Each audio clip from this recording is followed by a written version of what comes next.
Gaza Israeli গণহত্যার প্রতিবাদে দেশ জুড়ে বিক্ষোভ সমাবেশ, সরকারকে কঠোর বার্তা দেওয়ার আহ্বান রাজনৈতিক দলগুলোর।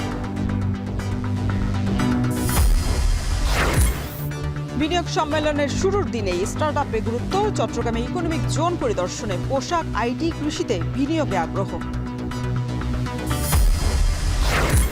পাল্টা শুল্ক আরোপ, 3 মাস স্থগিতের অনুরোধ জানিয়ে ট্রাম্পকে ডক্টর ইউনূসের চিঠি। দেশের বাজারে মার্কিন পণ্যের শুল্ক সুবিধার আশ্বাস। এবং জুলাইয়ের মধ্যেই জাতীয় ঐকমত্য কমিশনের চূড়ান্ত প্রতিবেদন, রাজনৈতিক দল ছাড়াও নাগরিকদের মতামত নিয়ে চালানো হবে জরিপ।